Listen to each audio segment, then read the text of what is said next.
This is the second show of Joe Pietri versus the Light, the not so free world. Today's chapter is going to be basically on Dutch marketing fraud, because I've had a lot of people ask me what that means. Okay, and the first thing I'm going to do is I'm going to show you this book.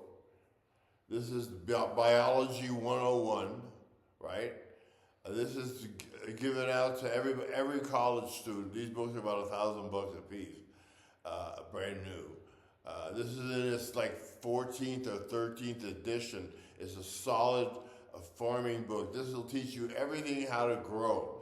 Okay, so the first thing I'm going to show you is chapter 11 in this book is light and temperature, light intensity for photosynthesis.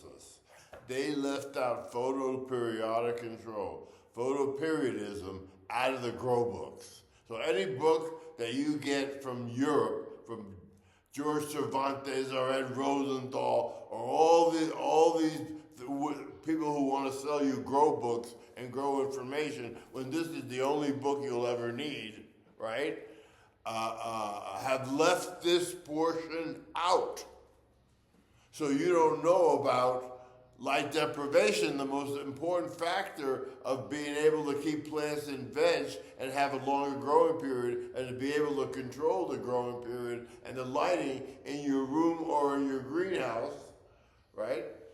How important is this? Without this information, you spend almost 50% more on electricity.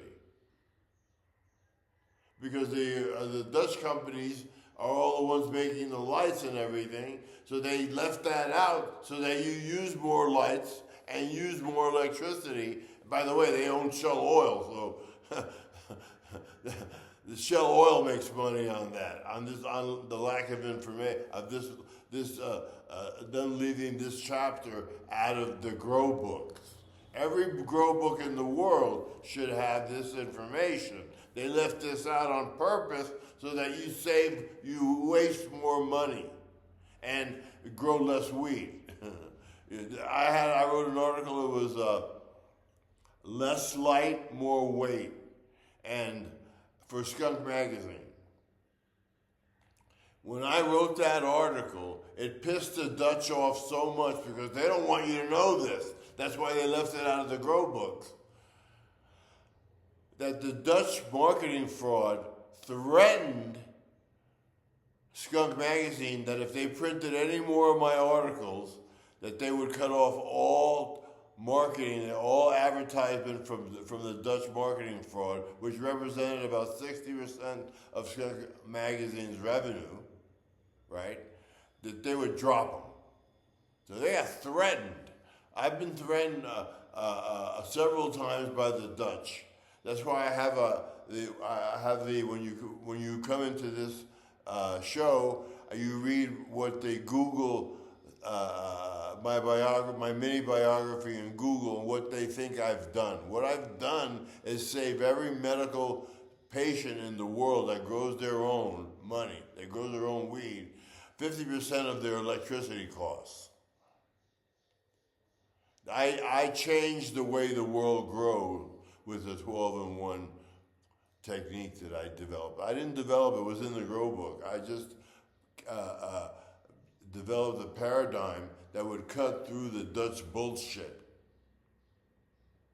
And the 12-in-1 is something that people can click in their mind, 12-in-1. And once they use it, and they see it, and they see they're getting more weed, and they're using less electricity, and their buds are fatter, and everything is better, they understand it, they click it. But this was taught to me out of this book. I just developed the paradigm. So, as another example, George Cervantes, you see all his books, grow. He's full of shit. He left that out of the grow books, the most important aspect of being able to grow in a greenhouse year-round. All right? And this book tells you how to grow year-round in any climate wherever you are. It tells you what kind of heating you need, what kind of air circulation you need. It tells you how to control your humidity. It does everything. The most important part of growing outdoors, indoors, and in a greenhouse is in this book. Okay, so anyway, the people in Oregon, I had moved to Oregon and I was growing, I had greenhouses in Oregon, and I had 12 patients, so I could grow about 96 plants there. And so, in flower. So, the people here in Oregon who were following Ed Rosenthal and following George Cervantes were doing his 18 and 6 veg routine. So they had a greenhouse, and they'd keep it up during the day, the daylight, and then at 6 o'clock when it got dark, they would switch on, in like my greenhouse, my 1,000 square foot greenhouse, they would put on 10 1,000 watt light bulbs to augment the light and bring it back up to 18.6, right? When all you needed was one light bulb on in the middle of the night to break up the PFR quality of light and keep it in veg. When people in Oregon found out that the information they were given was wrong, and this was left out, and they got copies of this book, The Bible of Growing, they got pissed off at Cervantes because people were spending thousands and thousands and thousands of dollars on electricity they didn't need because they weren't taught the right technique. And they had a picture of a row of houses in Amsterdam, and all the houses were snow covered except one. That was the one that was growing indoors. So basically, they were like a beacon for law enforcement. In Oregon, in the middle of the night, they had greenhouses going up for 6 hours. The law enforcement didn't have to do very much. When all they had to do was go to the houses where the greenhouses had light on in the middle of the night, and they busted you. It was like a Statue of Liberty of where people were growing illegally at the time, or legally if it was medical. So they didn't do you any favors. Okay, and another example of Dutch marketing fraud. First of all, the pot scene, that was an American scene. The hippie scene was an American scene. Only after Ronald Reagan came into power in the presidency and he shut down the good old boy marijuana network, that Amsterdam came into play. The two big markets back in those days was the London market and the New York market, were the two biggest ganja markets in the world, except maybe for Bombay, which wasn't part of the equation in those days. India. But we brought a formula to Amsterdam that won the original cups, and the formula was a NASA formula, because in the 50s when they were racing for who was going to be the first one on the moon, and the government paid universities to study on how to be able to grow in outer space. And so they developed systems to grow in outer space, which was a water system, aeroponic or hydroponic, and they started using LED lights. They were using LED lights for growing since the 50s. It's nothing new. It's just been applied. And they came up with a natural nutrient fertilizer that was an all-in-one. You didn't have to mix 18 different things to create a nutrient. The nutrients were made. We developed nutrients that had everything that you could possibly need that was good for cannabis in those nutrients, and they were water soluble.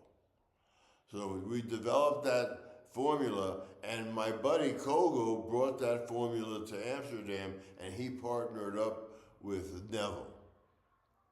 And so anyway, when they got that formula, Neville, introduced it to the Dutch, and what did the Dutch do? They broke it up into 12 different parts. So then now when you go to the store, the grocery store, to buy nutrients, you have to buy 12 different things to reproduce what we made in the beginning all in one. So now, you need some CalMag, or you need some this, or you need some that. So you have like 12 different products that you need to grow. And I used to go to do the shows selling seeds, and one time I mentioned, I saw these kids, and they had all these bags of all these different kinds of nutrients. And I said, what the hell is this? And they said, this is all the nutrients that we need to grow marijuana. I said, no, you're not. I said, don't use any of this shit. Go out and buy yourself some organic tomato food, tomato nutrients to grow vegetables. Just buy that and just use that. Well, they did that, just used that, and they came to me the next year and said, Joe, you told us, everything you told us was true. The best buds that we got were using that natural tomato food. I said, yeah, because tomatoes has the same NPK as cannabis. It's the same nutrients are used. So that was one thing. Okay, then another thing is that at one of these shows, this guy was going to show me some of these new, in those days it was high-tech, LED lights. And he came up to me, this young whippersnapper. He came up to me and said, I want to show you about my new LEDs. They're the hippest thing on the market. And I said to him, well, how the hell are you going to show me how to grow when you don't even know how to grow yourself? You're growing the light schedule that you're using 2 suns. Cannabis is a weed. It grows wild under 1 sun. Why are you using 2 suns to grow? And I shocked him. He'd never heard that before. He'd never been with a real grower before either, I think. So the whole show he was following me around, and finally I told him, go to your computer, figure out how much energy you're using to grow. You're using 2 suns worth of energy when it's a weed. Finally, at the end of the show, I talked to him again, and he said, Joe, you're right. We use 1.4 suns energy to grow. And I said to him this, I said, how the hell are you going to teach me to grow when you're using 2 suns worth of energy to grow weed? Where do you get a quarter of a sun? You either get 1 sun or you get 2 suns. So I sort of left him there with his mouth open and walked away. Okay, and I basically was very happy with the lighting system that I used, but eventually I did switch over to LEDs. One of the things that I did, I had an article, it's called Less Light, More Weight in Skunk magazine. That got threatened just for me telling the truth. I experimented with 12 and 1, 12 hours on, 5.5 off, 1 hour on, 5.5 off. And then I did it, well, let's see what I can do. I said, let's just do half hour on, half hour off over 12 hours. Put 5.5 off, 1 hour on, 5.5 off. What happens? And lo and behold, the plant stayed in veg. And now I was only using 7 hours of electricity. Okay? And my plants were happier. So then I said, well, how far can I take it? So I did it 15 minutes on, 45 minutes off over 12 hours, 5.5 off, 1 hour on in the middle of the dark period, and 5.5 off again. And back to 15 minutes and 45 off. Lo and behold, the plant's staying in veg. Now I had my electric bill down to 4 hours of electricity a night. When you're a medical patient and you have enough problems without having to pay $500 a month electric bills. So right away now I've cut the electric bill for all medical patients in half, down to like 4 hours of electricity from 12 and from 18 and 6. They're trying to teach you 18 and 6. I've already cut down to 7. Now I've cut it down to 4 hours, right? And beautiful response for the plants, because the plants need rest. So then I thought to myself, well, how far can I take this? So I bought a strobe light, 15 watts, put it in my grow room, and put the slow on I put it on, and the strobe light went on every on and off, on and off, on and off, on and off over 24 hours. And at the end of the 24 hours, lo and behold, the plants were in veg, stayed in veg. Now I had my bedroom down to 15 hours to 15 watt strobe light. They didn't tell you this. They didn't tell you this because they don't want you. They want to spend your money. The Dutch. There was some kind of pro-nutrient shop that opened up in a place in Oklahoma when I was living there, and I went there and I spoke to the sales clerk. And I test people all the time to see what level they're on. And he never heard of 1201. When he heard of 1201, it was like something totally new to him, right? And then I realized that the Dutch marketing fraud actually opens up stores in America, and they teach the learning curve. And they sell the nutrients broken down in 12. So the Dutch have ripped everybody off who's a grower, who's not a farmer, who doesn't have this book. Ripped everybody off by misinformation. That's why I tell people that the worst thing that ever happened to growing was that Dutch scene. That was not the only thing that they did. Another thing that they did was they ruined genetics, because they went around and collected Landrace strains, and at the same time, that Arjan with his, I forget the name of the program that he called, Hunting for Landraces, whatever. They go to these places where they meet these tribal people, and they collect their good medical, natural Mother Nature seeds, and they pass out their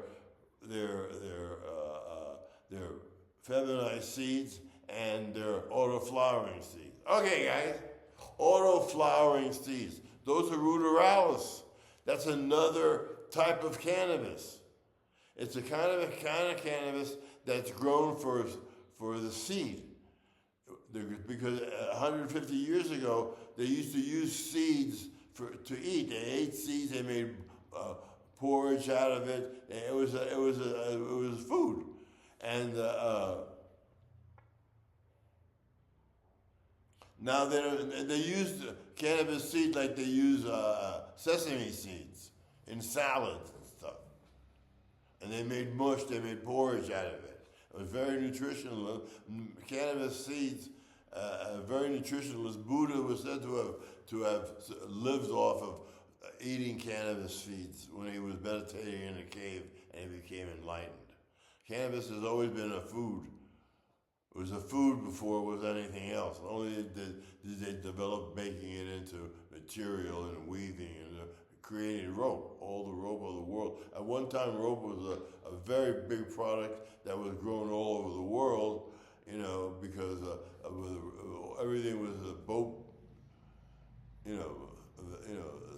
ships that supply commerce and stuff. It was very big in those before they had motor boats and big sailing boats and container ships and stuff. They had regular ships. In fact, they took in the Museum of Boston.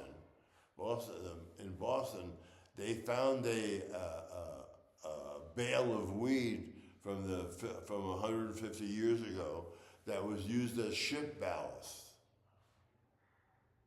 They used to use ship hemp and use it as ballast in the ships, and then they would process it into materials or whatever they were going to do, rope, whatever they were going to do on the other side. So it was a commodity. They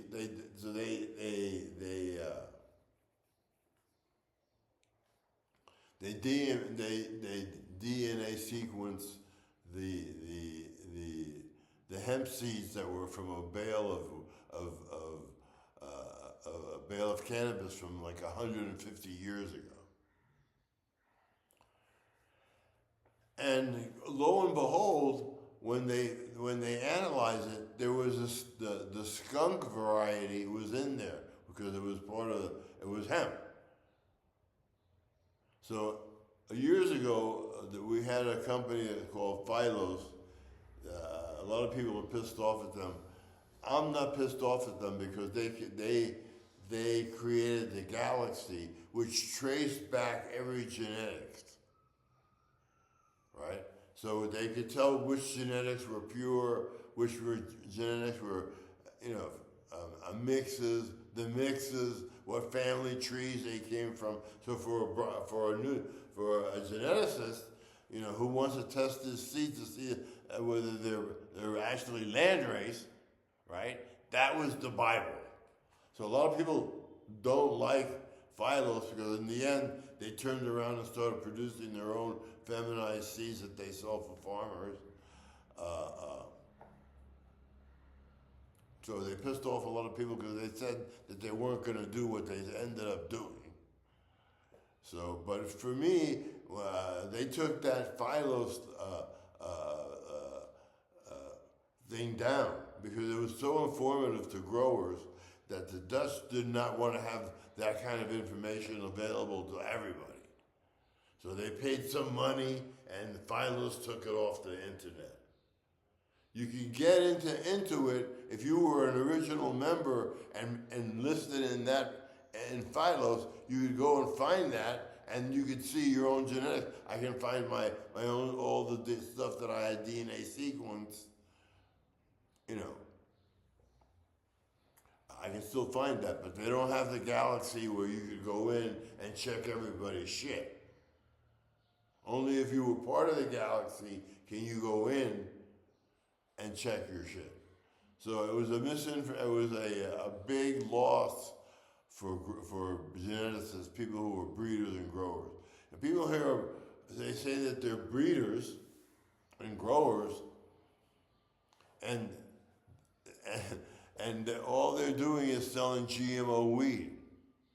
In the 80s,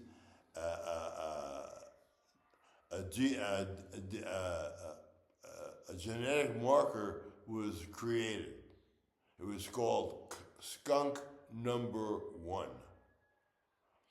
That was a genetic marker that the skunk band, David Watson and Connolly Clark and all these people thought that if they put a genetic marker in all the weed from everywhere, then we can go on further on in history, claim that all this shit was created by us.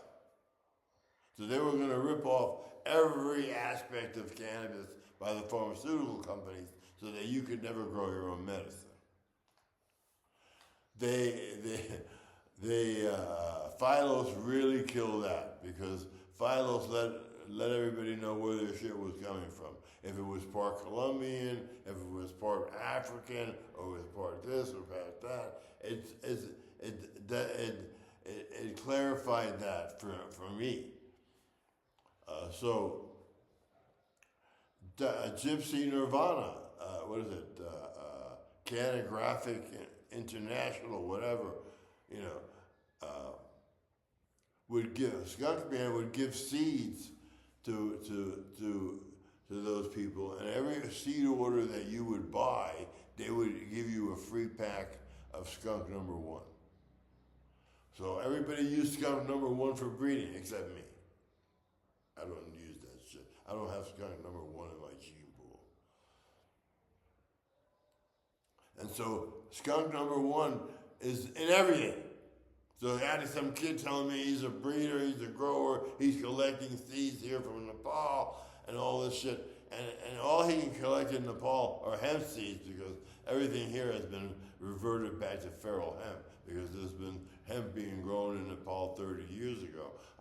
For real, where now they make bags, cloths, shoulder bags, all kinds of stuff out of hemp, right? But the hemp, once it breeds with a drug plant, it reduces the quality 50%. After 8 replications, it reverts back to feral hemp. So so here I am sitting with this guy. He says, "Oh, we're going to start a thing here. We're going to keep the Landrace strains and this and that." And he's a 20-year-old kid. Those Landrace strains, the thing that he's talking about, are ancient fucking history. You know, you can't go around because you think that you're going. I had somebody there, the guy from, I forget his name, he has a thing now about Moroccan hash making. He has no clue about Moroccan hash making because Morocco was never really known for its hash. First of all, Morocco has always been legal. You can smoke bud there. It's always been legal. You just can't smoke hash. Hash is illegal. Not anymore. They've legalized it recently. But they made a really kind of quality of oppressed pollen and plant, and it was just unsellable in New York when you had Afghani, Paki, red Lebanese, Pakistani, you had all Indian hash. You had all these different kinds of hashes that were real hash that in New York you couldn't sell fucking Moroccan hash. The only one that ever made any real Moroccan hash was Peter I in the 60s, and he brought seeds and he brought technique to Morocco that he made for himself, because that was never applied to the Moroccan hash. But now they sell. He says, "Well, I'm searching for the land races in fucking Morocco." Good luck. First of all, the Dutch, that was one of the first places where the Dutch went and put out their seed, and they started making real hash, and so now what they're using, if you DNA sequence, you'll see that what they're using has that genetic marker, that is skunk number one, and two, they're using different techniques. Not like the Lebanese were making the super sieved hash, and they made blonde hash, they made red hash, really gummy red. It was packed in cotton bags, and they had a seal on it. Some of the seals that they used were 3 camels and walking in the desert. Other ones, I had stuff that had a cherry stamp on it. Was red Lebanese was the best I ever had. From Lebanon, a great flavor, a great hash. So he's trying to teach technique about Moroccan hash making. Moroccan hash making, you can date it back to when the Dutch went there and infiltrated that scene.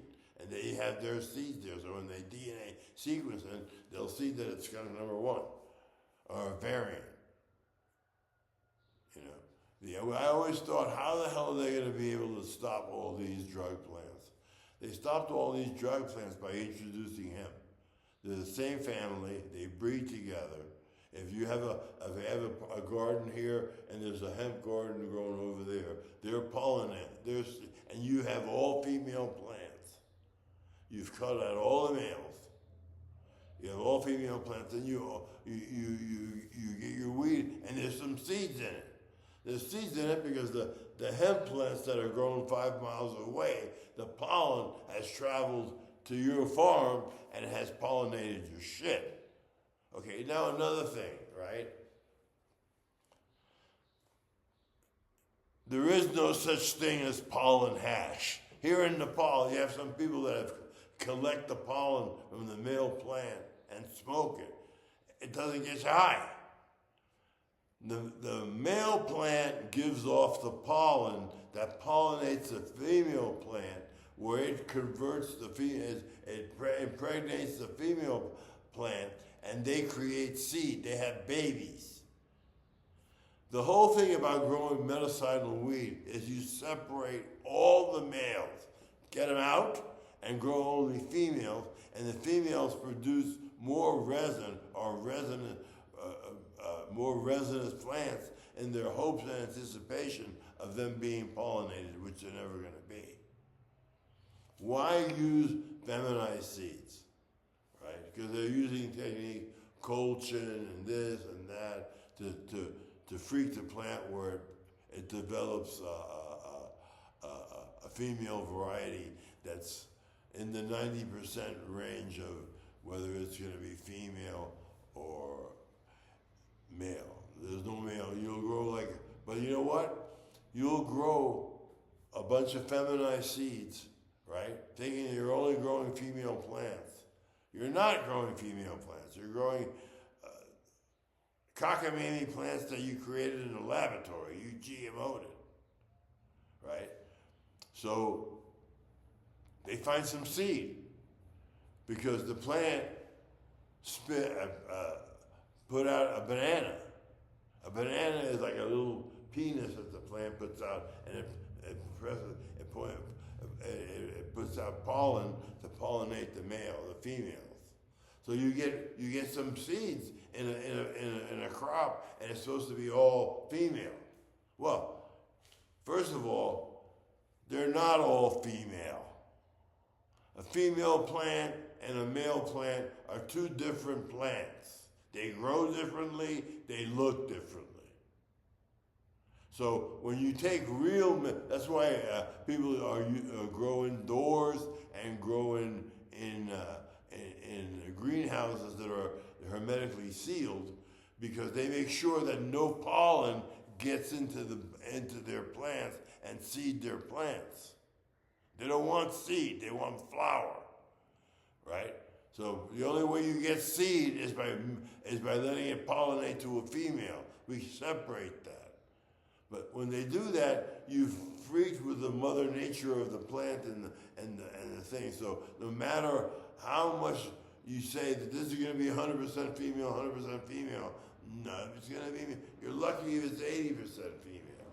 But still, they don't get the effect that you get when you separate all the females and you only have all the males, and you get rid of all the males, and all you have are females that are never going to have a male. They're never going to be pollinated. Those plants give out super amounts of resin. You see them now in some strains that are called snow caps, because these plants are just putting resin on top of resin glands, on top of trichomes on top of trichomes, and the buds look white. It's all trichome.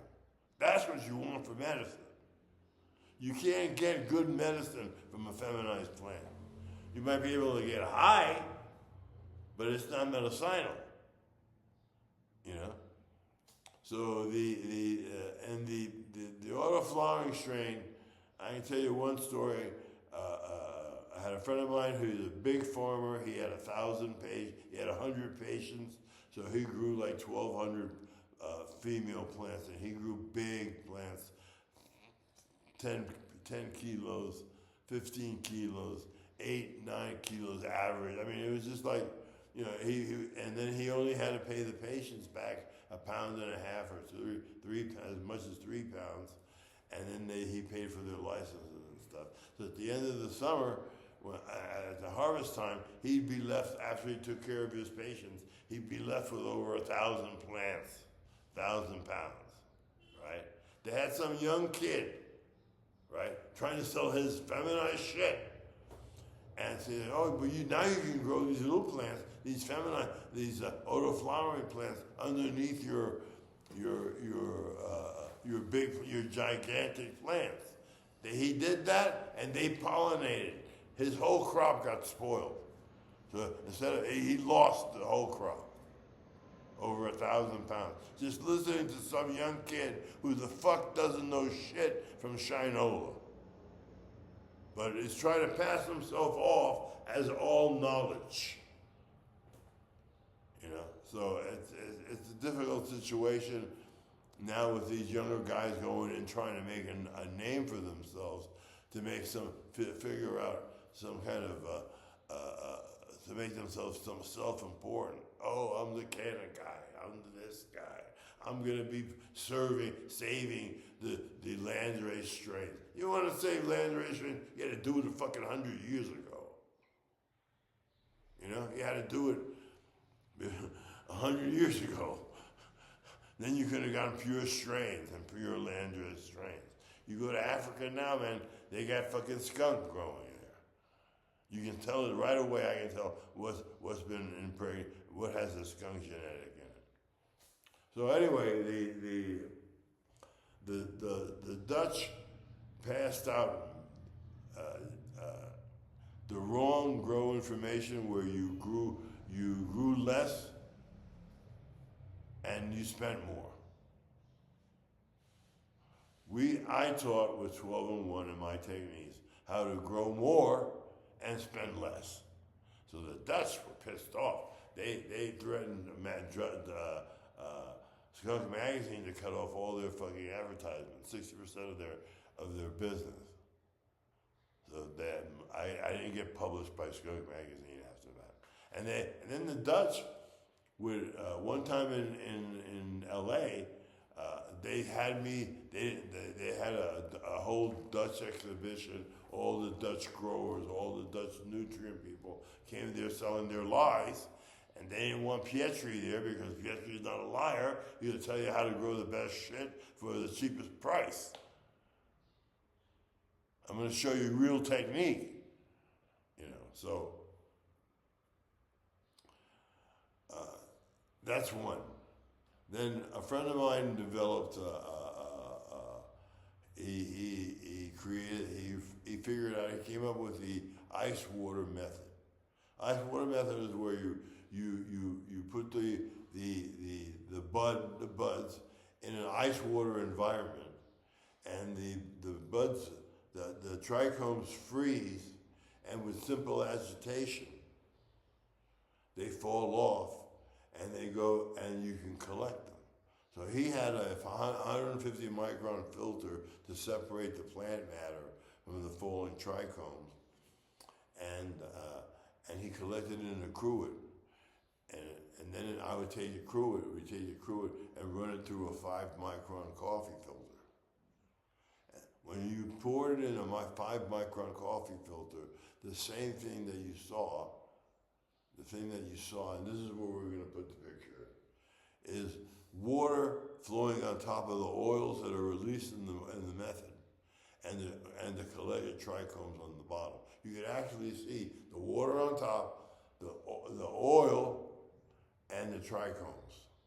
The oil you lose using any bag system, because the bags are 25 micron, they're too porous. So whenever you got the hash, the bubble hash, all that stuff, it was powdery. There was no sticky to it. Since when you touch the inside of the bucket, it's sticky. That's where your dope is. You left the dope in the bucket, you didn't collect it. So all the methods that they trained, they were selling 2 bags, the isolator bag. Then you were using another bag, 3 bags with the bubble man. Then George Cervantes wanted to sort of make a 15-bag kit. So and they would tell you, oh, you're getting 15 different or 10 different qualities of hash. No, you're not. You're getting 10 different stages of broken up trichome to varying degrees. Because you're running it through bag and the water, you're crushing the fucking trichomes. They'll tell you, you only collected the heads from the 100 micron bag or stuff. Well, yeah, but you're collecting empty heads. When you put a torch to it, yeah, they melt right away. Wow. But they don't get you high. The fucking oil is missing. The oil is what gets you high in the weed. When you smoke a joint of weed and you look at the end of the weed and you'll see a ring of oil creating. That's the shit that's getting you high. They tell you, oh, wait till the trichomes are 50% amber. Well, when they're 50% amber, those trichomes have turned to THCN. There's no psychoactive event. They've killed the medicine. So when I show that thing, and I show my machine, and I show the oil floating on top, that oil gets reintegrated back into the hash. That's why the hash is so sticky and bubbles.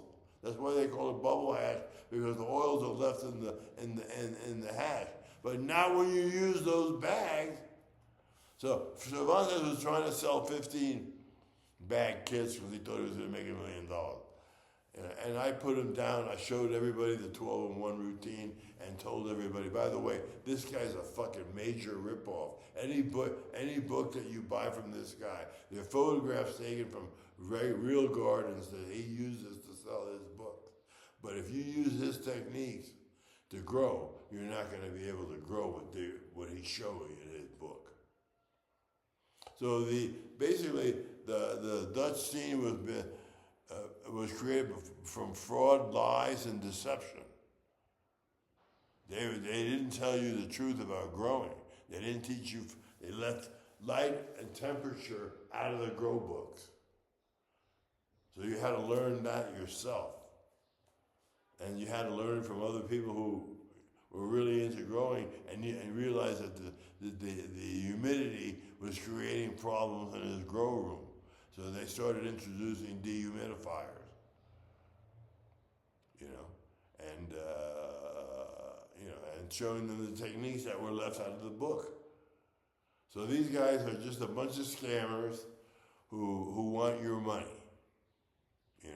People tell me,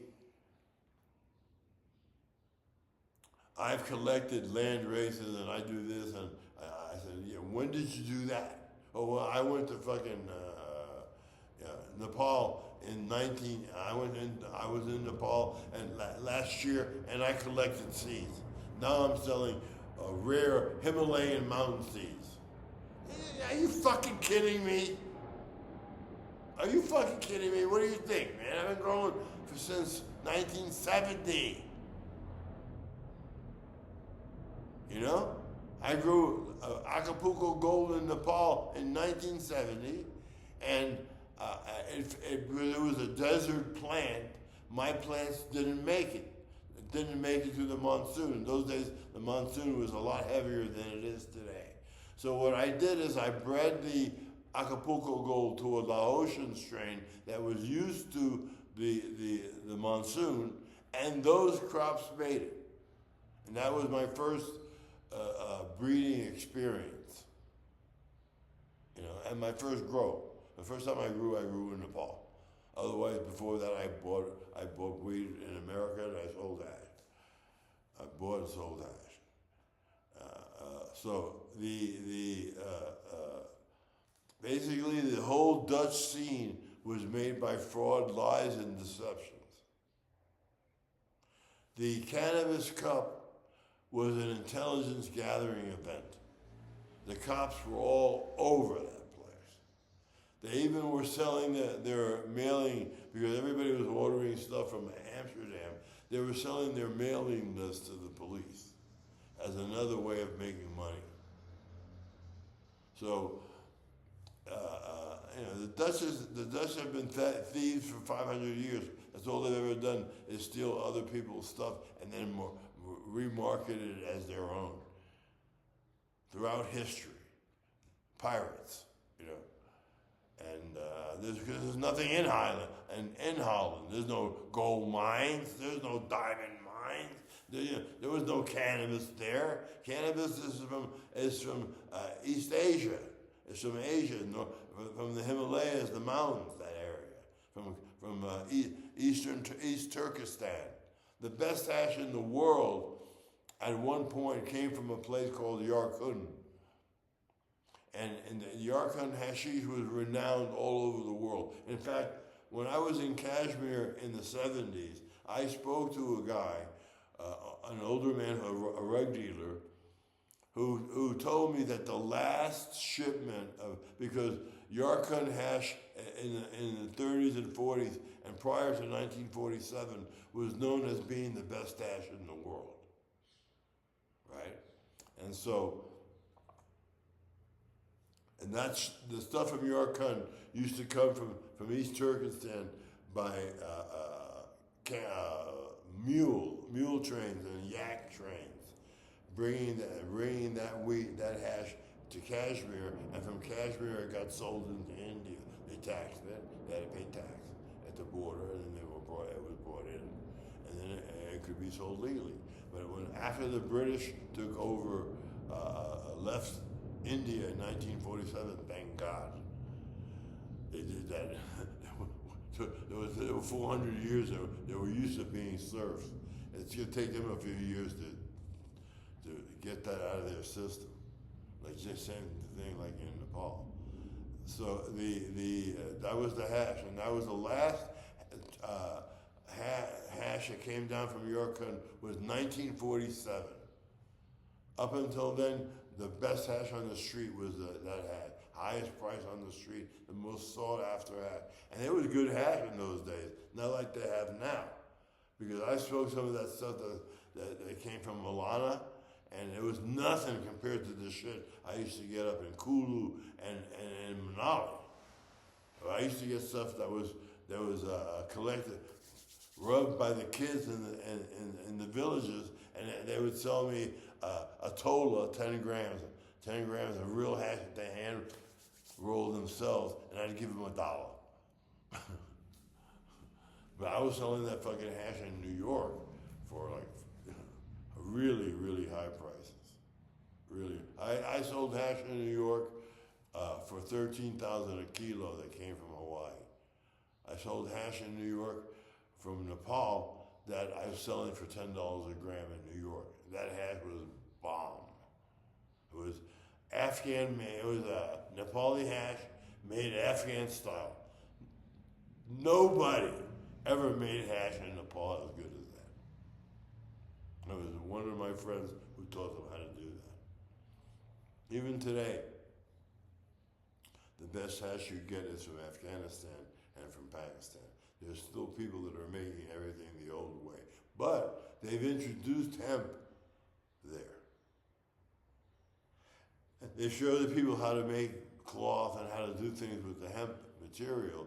So who knows how long the good Afghani is going to last coming in from Afghanistan, you know?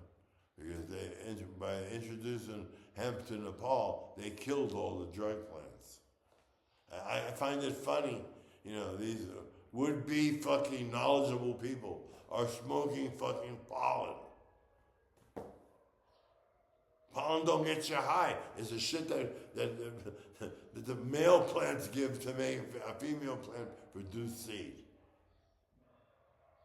That's what sensimilla is. Sensimilla is a plants that have been segregated, that have never been pollinated. Okay? So that's why I say, and I'll say it to my last dying day, the worst thing that ever happened to cannabis was that Dutch scene. The worst thing that could happen to cannabis was that cannabis cup in Amsterdam. You know how many people got busted because they went to Amsterdam and ordered some kind of equipment or some type of grow equipment, and the cops were following them? And people here don't have the background that I have. I was here doing this since the 60s. The first time I smuggled hash of weed out of Mexico was 1967. You know, I was in Nepal selling Nepalese hash in New York in the late 60s. I've been living in Nepal since 1970 off and on. I'm in Nepal now. It really tickles me when they tell me, I got some pollen. Somebody gave me some pollen. What did they give you? Nothing. They gave you fucking male sperm. It don't get you high. You know. So that misinformation. Another example of Dutch fraud. DNA genetics was had entered the cup. And I was there and I met this character, Subcool.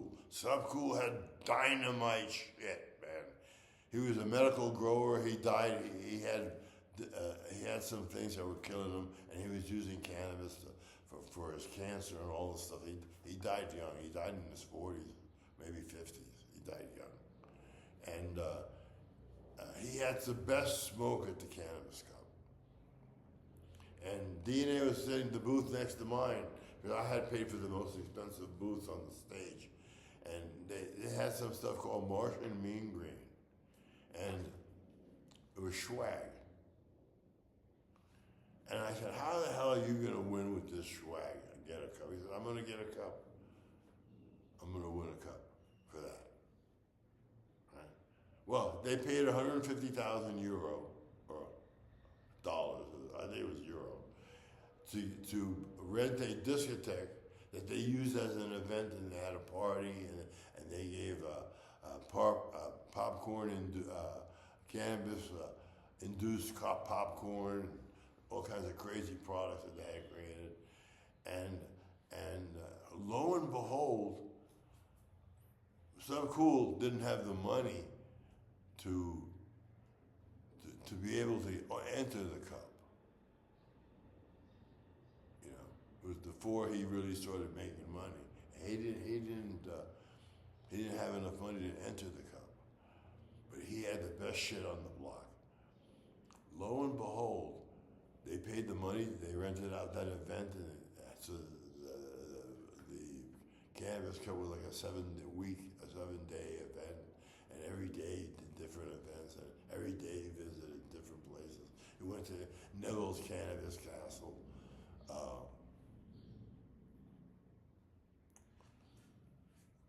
He got a cup for it. I couldn't fucking believe it. The Cannabis Cup wasn't a real deal. You paid money, you got a cup. Our Johnny got 40 cups because he fucking promoted the fucking the event, so they gave him cups. And all the cups that he won in America at the time was from clones that he had gotten from I forget the guy's name. I'll think of it in a minute.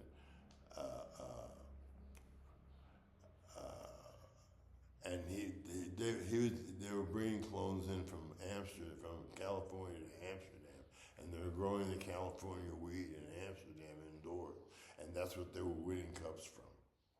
But it was all American shit that was at the original cups. Eventually they mixed all the shit, now they call it their own. But I will never forget the quality of the weed that he had, Subcool, in comparison to what was being shown at the cup. It was a joke. I had one guy, he stayed at my house, and I had a really incredible strain that a friend of mine had created. It was called the Purple Kush. I was the only one that had it, and I was giving it out to people in Colorado, and to people. This guy came to my house, and he ripped off one of my plants and won a cup with it. And he bragged. He's lucky he bragged that he would have all the shake he would shake all the buds and take all the crystals off the buds, and then he would take the buds that he entered into the cup, and he would roll the fresh buds onto the stuff that he had separated from the other buds. So he would like add trichomes to the entry. So the entry was his entry plus rolled on all other stuff that he added onto it. He won a cup with that. Every dirty trick, every dirty scam, every kind of ripoff came out of that Dutch Sieve. Everything. I mean, there's nothing there that's real. Not only that, you know, some of those people are fucking war crimes. It's war criminals to be able to take fucking natural medicines in Africa and then introduce feminized bullshit and then take those seeds and bring them back to Europe where they have them chemically analyzed in labs and stuff and take out the fucking, you know, take out the medicine and try to make chemical concocted copies of it so they can sell it to you in a pill form. Right?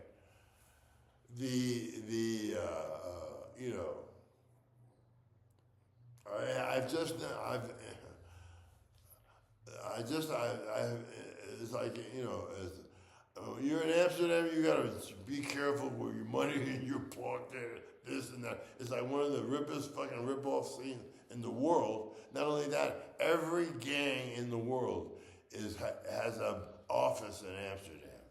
All the Sinaloa, all the different Sinaloas, all the mafias, all the Albanians, they're all there, because it's like the center of that scene.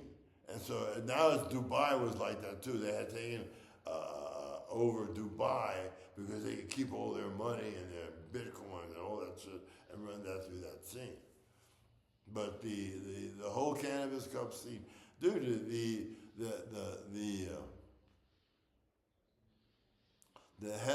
editor for High Times magazine, I'll think of his name in a second, but he was the guy that let the DEA and the police in to the scene in Amsterdam. So the scene in Amsterdam got infiltrated by drug enforcement. The scene in Amsterdam got infiltrated by the University of Mississippi, the first guy who Ronald Reagan made the first drug czar. He was the head of the medical program in Mississippi. They were growing in Mississippi. And still there may be like a half a dozen people that got original licenses from Jimmy Carter when Jimmy Carter was the president that still get free weed today. They get a tin can of pre-rolled swag. The worst weed that you ever saw in your fucking life. They give free if you have a medical license from those days. There's I think 4 or 5 people that are still alive that still have those licenses. But the Skunk man, Robert Connolly Clark, they all fucking work with that guy who was the head of the Mississippi medical marijuana program that got shut down by Ronald Reagan, and then they shut that shit down. They still have it, and they're still doing research, and they're still giving money, growing and giving free weed to the people who still have that license if they're still alive. It's funny to see these young kids that think, oh, now I'm turned on to cannabis. I'm going to discover the undiscovered. And give me a fucking break, dude. Give me a break. The medical scene, the medical weed that I grew up with, and that was medical. It was real medical shit. Medical, it was medicine. This thing that's gone. That's gone. The only people that have anything that's close to those, that's from those days, is if they have seeds from those days. And they've been able to keep them alive. Imagine trying to keep strains alive for 100 years. You have to keep replicating it every 6 months, every year. You have to keep replicating it every so often. You got to replicate it to make fresh seed. Who can do that? Only people with unlimited amount of money in laboratories. I was offered a laboratory in Uruguay that had 11 sealed grow rooms that were hermetically sealed, so I could produce seed and be growing and be under control in one room, and I could do it all. I was younger then, but I didn't trust the guy. Otherwise, I would have already had a lab going on in South America. He still writes to me, but I don't talk to him. I don't let, you fuck me once, but you never fuck me twice, because I'm not going to let you do it. And, I tell people, because I've had it going on. I've been selling weed since 1963. I never had any other job but to sell weed. I still am legally licensed, and I have licenses in the States and in my pocket. So I'm still growing legally in America. It's just ridiculous. You see these people that just discovered marijuana, and they think now I'm going to make a career of it, a career based on bullshit, because you weren't here to be experienced that. You had to be here. It's like people they want to bring back the Colombian, they want to bring back this, they want to bring back that, but they have to have the original seeds. I still have those seeds, pre-1970 seeds from Colombia, from Hawaii, from Mexico. I still have pre-1970 Acapulco Gold. I still have all those seeds that I'm still controlling, and still I've developed techniques, and my partner, who's a scientist, has developed techniques where we can crack 100-year-old seeds. They found some seeds in a shaman's tomb in Asia, in China, that were from a shaman from 3,000 years ago. And they found buds there that were psychoactive, that you could smoke and get high with still. And they found the seeds from that weed, and those seeds were propagated. There's a way of tissue culture, and there's a way, seeds can last for a long time if you have them under the right condition. But for somebody to say that I'm going to collect seeds and go to all these places and collect the seeds, man, you're like 100 years too late. You know what I mean? You're 100 years too late. And at this point, it's hard for you to find weed anywhere in the world that don't have that skunk genetic marker. They gave those seeds to everybody, so everybody grew it. They promoted it everywhere, and they gave them away free. You know what I mean? Free seeds, and basically they did it. I always wondered, how the fuck are they going to do it? How the fuck are they going to do it? And their ultimate plan was to put that genetic marker in weed, of every kind of weed from every country that it's grown, right? And so one day they can say, oh, all that shit comes from my strains. And they can control the medical efficacy of those seeds. That's why you see Arjan, he does a trip to Thailand, and seed hunters? Seed hunters? Strain hunters. That guy's one of the biggest scumbag rip-off people that I have ever met in Holland. He's the leader of the pack. You can see him taking the seeds from the jungle seeds from the Congo, from Kananga. And I have seeds from Kananga. But I got them a long time ago. And at the same time, they're giving the tribesmen feminized seeds and autoflowering seeds that immediately fuck up their original crops. And the Africans, they're still living in the jungles, and shit, in the deepest parts of Africa. It's still deep there, There got to be some great seeds there, but you got to hunt them out. And basically, I'm surprised that Arjan made it out of Africa, because the Africans revolted and they went at him. I thought his life was in danger in Africa, because some people came out and said, man, they're taking our good shit and they're giving us this bad shit. And they're taking our shit and fucking making it into medicine in Europe, and we're not getting any fucking thing from it. The only thing we get are bad fucking seeds. They got the good ones. So he had some enemies in Africa,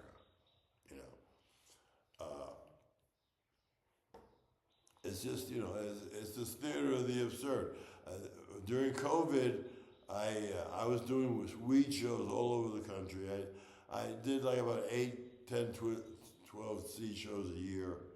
I did Boston, I did New York, I did California, I did Oregon, all the legal medical states. And after COVID, that seed scene and that scene was dead. There was no market anymore, and they had all these young guys, right, who like weed, who enjoy weed, and now want to make a career of it, you know, based on information that they got that's flawed, you know. So, you know, what can I say? You know, I appreciate that people are interested in cannabis because I love cannabis and stuff, but man, the fraud that's in this industry today is incredible. So when you go out there and you go to these nutrient stores, these grow shops, grow stores, and they're giving you all the wrong information. They're giving you information that's going to cost you money, and you're not going to grow as much weed. So when you learn from Joe, you learn how to grow more and spend less. And that's why they wrote that thing about me in Google, because I saved the cannabis scene, medical scene, everybody. I cost the Dutch billions of dollars, but I saved us, medical patients, millions of dollars. And that's why you read that biography and why it says what it does in that biography, because I did change the way the world grows and have opened up a bunch of eyes. So, you know, if you're going to get into growing, buy Nelson's Greenhouse Operation and Management and read it from start to finish. It tells you everything that you need to know. Pest control, humidity, temperatures. It tells you everything about growing, whether it's indoors, outdoors, greenhouse, everything. This is Biology 101. This is what you get Biology 101, first year of college. It's funny because people get this book, they're all college educated, but yet they buy books from George Cervantes and Ed Rosenthal. When they were taught that there were true techniques in college. You know, so it's funny for me to see that, but you know, that's really how it is. You know. So anyway, I'm going to be living in Nepal. I've got some big plans for Nepal.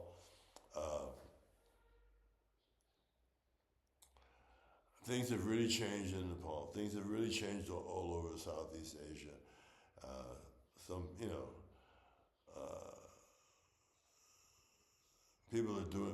People are doing things that just make no sense.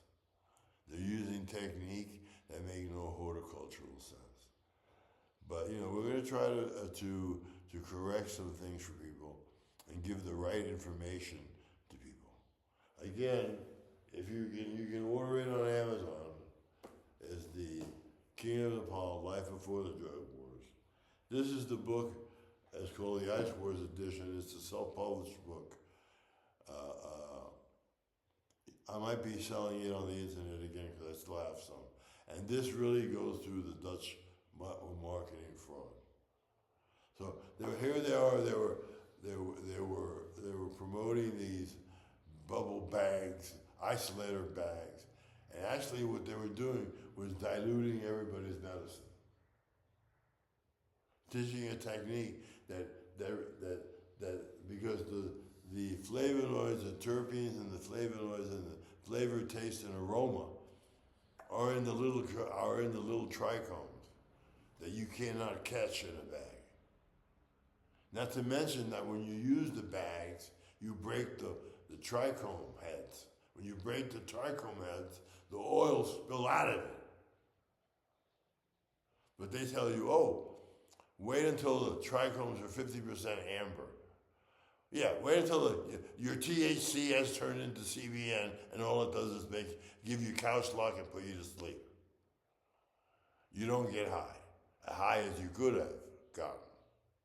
If you would have picked your plants when the trichomes were full, not when they're amber. That's a fallacy that needs to end right now. The only reason that they told you that is when it goes to amber, it's easier for them to collect in the bags. Because you have like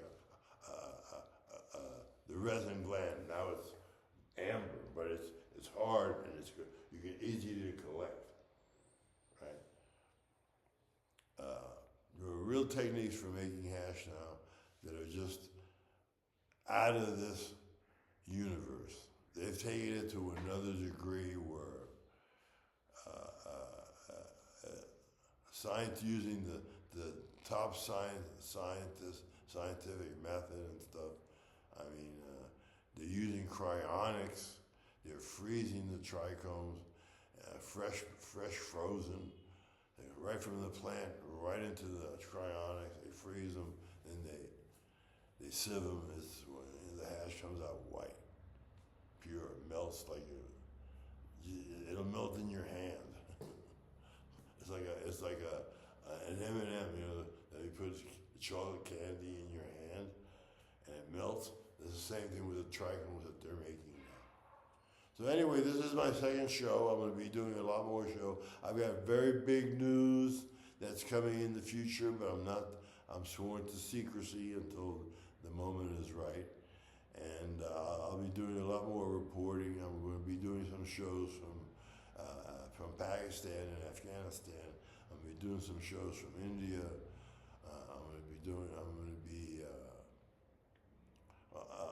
I have the original Udiki gold, the original sativa strains that were smoked in temples of India since thousands of years. I have those seeds, the super sativa. I also have some super African seeds from the Congo and Nigeria and those places as well, that I've collected myself. Not that I bought from somebody else who told me it was from wherever. Seeds I collected myself. I was in the fucking jungle myself. And places that I can go, not very many people even want to go or even dare to go. It's scary. Right now one of the main hash making place in Dera in Pakistan is like infiltrated by Al Qaeda and all kinds of crazy fucking people that are there. So that's sort of like, if you even try to go to visit there, you can't even get there unless you know a tribal chief. And then the tribal chief may not let you in. So there's a lot of places where they still produce hash, but you can't even get in there because it's all in a terrorist area. So, you got to go in there with police bodyguards, and those people don't like the police. So if you you show up there with police bodyguards already, you've made enemies of everybody. It's very dangerous places you have to go to now. Afghanistan has become like a safer place now. They're going to open up Pakistan and Afghanistan for trekking and for mountain climbing. They're heading towards that direction. I was lucky enough. I've been to just about every hash producing place in Pakistan and Afghanistan. So, and I still have seeds from those days too. And those are the seeds that I'm saving and replicating, trying to keep alive for as long as possible. But anyway, that's the end for today. Get yourself a copy of The King of Nepal. Amazon.com. You can even buy it in a talking book. So you guys enjoy yourself, stay high, be high, and peace. How long was that? That was an hour and 13 minutes.